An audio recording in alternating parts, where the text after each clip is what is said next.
Quand j'ai joué à Silent Hill 2 pour la première fois, j'avais 16 ans. Et aujourd'hui, j'en ai 39.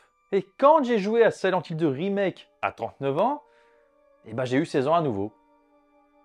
Non, 10. Non, 6. Putain, je me suis chié dessus.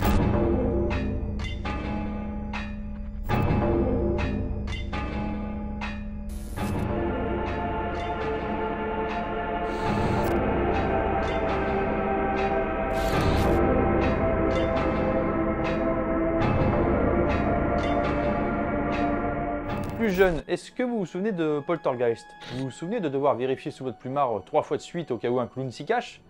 Est-ce que vous vous souvenez du loup de l'histoire sans fin? Celui dans la pénombre à la fin du film? Celui qui t'a empêché pendant 3 ans d'ouvrir le placard à balai sans une lampe de poche? Eh ben cette erreur d'enfant, alors oui, je les ai vécues comme beaucoup de gens de ma génération, hein.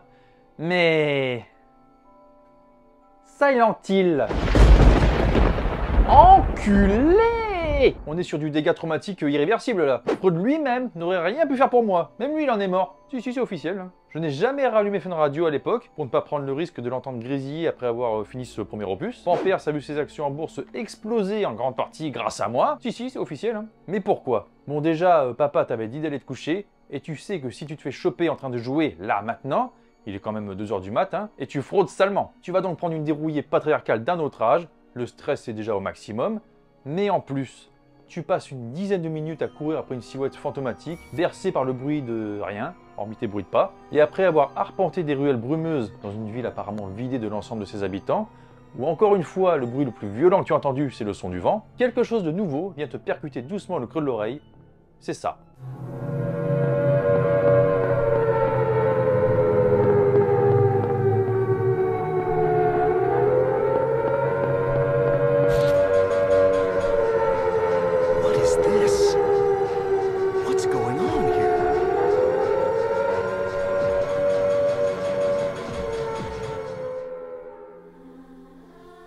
Là, après avoir instinctivement frappé la carcasse en plastique de la PlayStation et jeté un objet contendant à travers l'écran, tu réveilles volontairement papa en espérant qu'il te gifle suffisamment fort pour que ton cerveau reset les dernières heures de ta vie. Tu pleures, tu baves et tu convulses, mais la nature est bien faite et ton esprit d'enfant sélectionne ce dont il doit se souvenir ou pas pour que ton corps puisse continuer de développer sa biologie de façon tout à fait naturelle. Donc j'ai oublié, et Silent Hill 2 est sorti.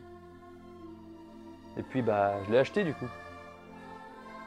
C'est con, hein?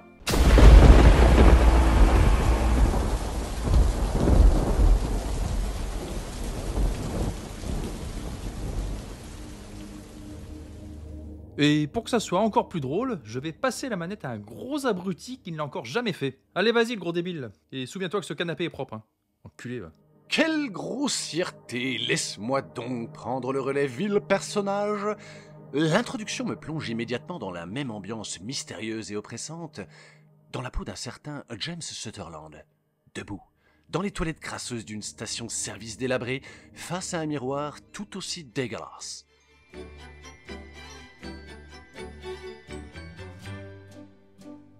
Qu'est-ce que je viens faire dans cette ville paumée? Pourquoi? Mon épouse Marie m'a demandé de la rejoindre ici. Question subsidiaire à laquelle je vais probablement devoir répondre. Bordel, comment c'est possible étant donné que la bougresse est morte il y a plus de 3 ans? D'accord, la poste a souvent des retards dans ses colis, mais 3 ans? Mieux vaut tard que jamais, j'imagine, mais ça commence à faire beaucoup tout de même. Il doit y avoir une explication. Alors je finis de pisser sans oublier de faire tomber la gougoute, la fameuse, vous savez tous de quoi je parle, et je reprends la route.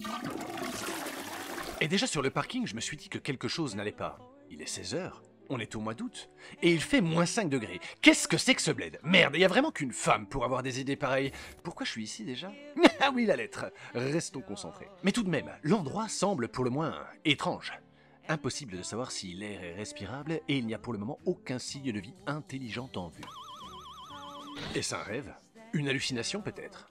Est-ce que le gros pabo d'hier soir a mis quelque chose dans mon verre de whisky? Je suis peut-être déjà mort, piégé dans une sorte de purgatoire dont je ne connais pas encore les règles. Ah, la seule manière de comprendre est de continuer vers la ville de Silent Hill.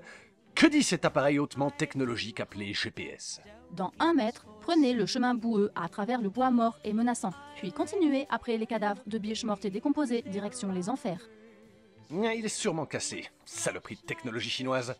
Un brouillard épais commence à envelopper les lieux, lourd. pesant, suffocant. Il rampe sur la route, s'accrochant à ma peau, distordant le peu de lumière qui filtre, mais pas résonne de manière étrange dans ce silence anormal. Ce n'est pas seulement un brouillard, c'est une frontière. Chaque pas me tire un peu plus loin du monde des vivants. Non, tous ces gags ne sont pas là pour dissimuler la peur qui commence à me chatouiller le bas du bide. Et je n'ai pas d'autre excuse qui me vient là tout de suite, mais je vous assure, c'est pas ça du tout. Autour de moi, des bruissements, des choses, des trucs ou des créatures mutantes calcinées déguisées en infirmières armées de couteaux, je ne sais pas encore. Mais ça se passe dans les buissons. Je ne les vois pas, mais je les sens. Ça daube. Le chemin, lui, semble s'étirer à l'infini, comme si je m'enfonçais dans un autre monde, un lieu où les lois de la réalité commencent à se plier, se casser. Le retour, s'il est encore possible, serait un combat. Bordel, c'est qu'il y a vachement de pente quand même. J'arrive au cimetière de la ville. Logique. Et je rencontre une femme, Angela, recroquevillée sur une tombe. Elle murmure des choses que je ne comprends pas, je ne parle pas portugais, et de toute façon, je ne l'écoute pas, parce que j'ai toujours pris l'habitude de ne jamais écouter une femme. Si au moins elle avait été belle, je l'aurais peut-être entendu. Mais non, là, faut pas déconner. Du coup, je l'envoie chier et je continue mon chemin. Et enfin, j'y suis. Silent Hill. Oui, je mets l'accent. Vous êtes arrivé à destination. Pas une âme en vue. Les rues sont désertes, les magasins sont fermés, les voitures laissées là depuis un bon moment, je dirais, et pas une seule prune sur un pare-brise. Ah, le communisme. C'est sur la route du rendez-vous que ma femme morte m'a donné que je croise au sol des traces de sang suspectes, menant directement à un trou sombre dans une porte de garage arrachée. Trou qu'il est possible de traverser uniquement en dégueulassant mon superbe cuir et débouchant probablement sur un truc pas très vegan. Alors je décide de continuer ma route. Non, je déconne. Je me faufile à l'intérieur pour aucune raison en particulier. Et je me retrouve dans ce qui semble être un repère de dealer. Surprise! Pas vraiment. J'y trouve une seringue donc, et forcément le junkie qui va avec. Et ma foi, pas de chance pour lui, je ne suis pas psychologue. Je choisis donc de lui administrer une médecine ancestrale qui a prouvé son efficacité à travers les âges. Je lui pète sa gueule.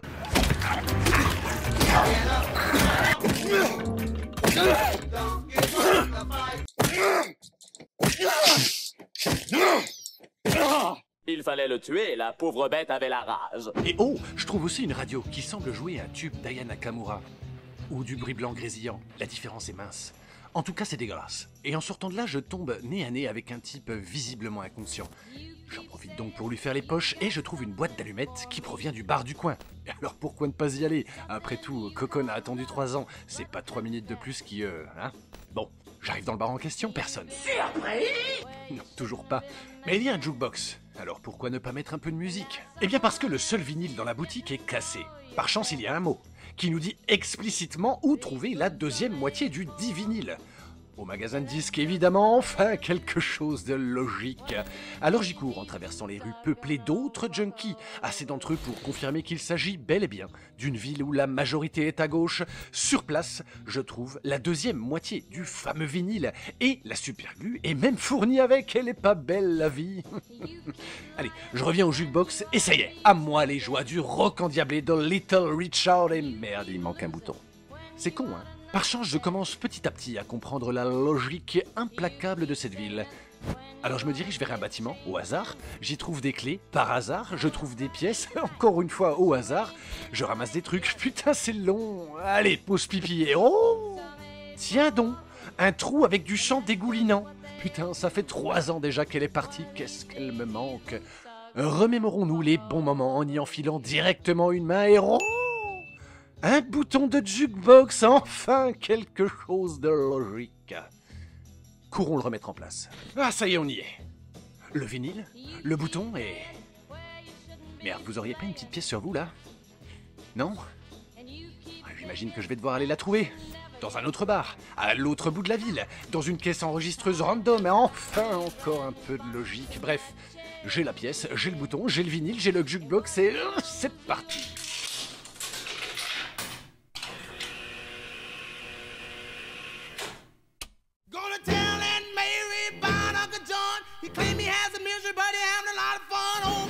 Je continue, j'ouvre les portes, bagarre, je ramasse des papiers, bagarre, j'ouvre des tiroirs, un peu de calme. Non, bien sûr que non, bagarre, je trouve des clés, bagarre, je me chie dessus, bagarre. Non, pas bagarre. Non, je souille vraiment mon calbut. Et plus j'avance, plus l'odeur est forte.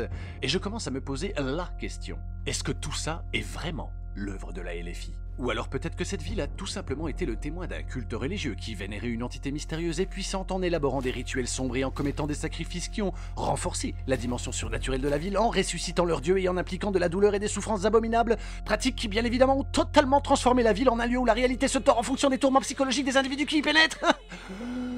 Je ne sais pas, continuons d'avancer pour en avoir le cœur net. Par chance, je rencontre un individu, au demeurant fort sympathique, sûrement le charcutier de la ville, qui confectionne sur place des produits du terroir.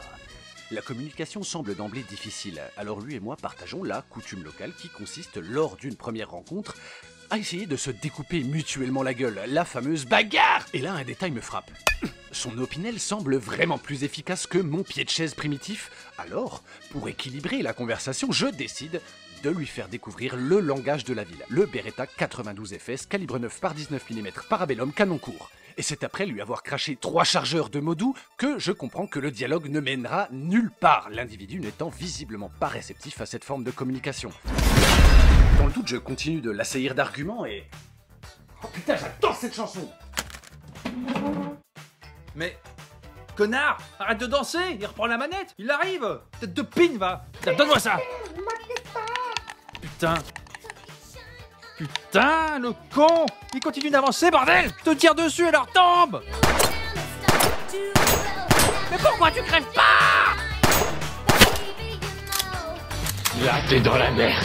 23 ans après les couches pleines, je confirme, c'est mon jeu favori. La crème, le haut du panier, la bonne pipe matinale, le top 1 absolu. Alors imaginez la petite crise de Parkinson que je me suis chopé à l'annonce du remake. Sans déconner, on aurait dit un vibromasseur réglé sur 8. Alors c'est le genre de petite sensation qui pourrait faire plaisir à ma femme, mais moi ça m'a fissuré les chicots. Comment est-ce que le studio polonais Bloober Team, responsable de Layers of Fear, que je n'ai pas fait, et de The Medium, qui est très médium pour le coup, allait-il réussir à revisiter cette œuvre sacrée qui à l'époque a touché des millions de joueurs? Et à la sortie du trailer, c'est là que madame est complètement partie dans les aigus et que ma dernière dent a fini par sauter. Konami avait décidé de miser sur l'action.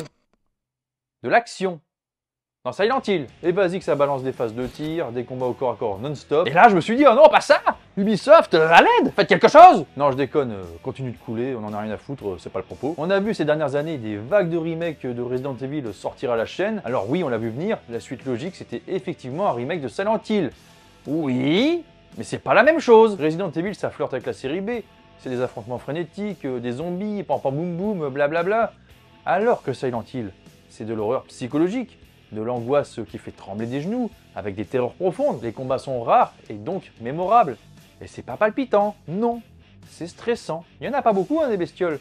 Mais t'as quand même pas envie de les croiser. Sérieux, juste le grésillement d'une radio suffit à te rendre tout pâle. C'était mal parti donc, mais c'est mon top 1. Donc j'ai décidé de laisser ma non-objectivité prendre le relais et attendre ce fameux Silent Hill de remake comme une gamine de 6 ans qui attend sa Margot Robbie en plastique à Noël. Et finalement, le 6 octobre, j'ai enfin pu mettre la main dessus avec la version Deluxe Collector Platine Extra ++ Early Access XP x2. Et oh, merci! Ah bah oui, hein! J'ai les poils des jambes encore tout collés, putain! Visuellement, c'est tout simplement sublime. Le niveau de détail est impressionnant, qu'il s'agisse des décors, des animations faciales, mais encore plus impressionnant, Bloober Team a parfaitement compris que l'iconique brouillard est un personnage à part entière. Il n'est plus là pour seulement masquer les limitations techniques de l'époque, ce n'est plus une tache blanche dégueulasse, c'est de la vraie grosse brume volumétrique qui apporte de la profondeur au décor. Les bâtiments de la ville se noient dedans, on la sentirait presque s'accrocher au personnage. Oui, de plus, l'Unreal Engine 5 renforce l'immersion et la cohérence d'un monde pourtant si incohérent. C'était déjà le cas avant, hein, mais là, les gars, voilà quoi. La glauquerie est à son paroxysme. Les substances humides contre les murs décrépits qui suintent. On a presque le goût du moisi dans la bouche. Les reflets des taches de sang dans des baignoires pleines de cadavres en décomposition m'ont fait acheter 3 litres de fébreze fraîcheur des bois pour me débarrasser de l'odeur. On en est là, oui. Le tout plongé dans l'obscurité avec comme seule source de lumière cette lampe de poche grésillante qui éclaire à peine le chaos environnant. L'atmosphère est quasi aussi oppressante que dans le premier Dead Space. Non, c'est bien plus. C'est une vraie pépite d'horreur visuelle et pas que.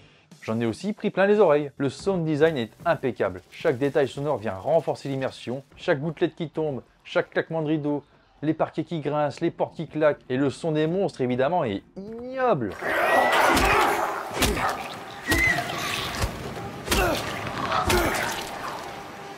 Les musiques d'Akira Yamaoka sont toujours aussi percutantes. Entre les nouveaux arrangements et les classiques comme Theme of Flora ou Promise, chaque note réveille la nostalgie des joueurs de la première heure. Je valide cette BO sans aucune hésitation. Alors respectez-vous et parcourez ce Silent Hill avec un casque sur les oreilles, dans une pièce sans lumière, avec le meilleur écran possible.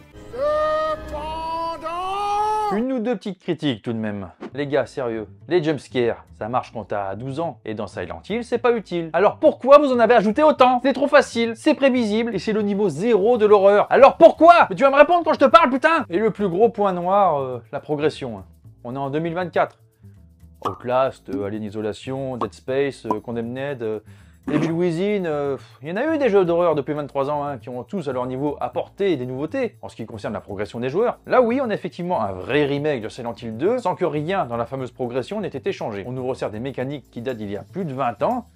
Et bordel, ça se sent, hein. Tout n'est que prétexte à découvrir de nouveaux lieux sans aucune cohérence narrative. J'en ai parlé tout à l'heure, mais bon, aller chercher des morceaux de disques, des aiguilles d'horloge, un balai à chiottes, lire ce texte qui te dit d'aller lire un autre texte 2 rues plus loin, qui l'a écrit. Qu'est-ce qu'on en a à foutre dans le contexte? On ne sait pas, mais il faut le faire. Bah oui, hein, parce que sinon, à part le menu principal, tu vas pas voir grand chose en fait. Alors oui, côté durée de vie, le tout a clairement été revu à la hausse par rapport à l'original.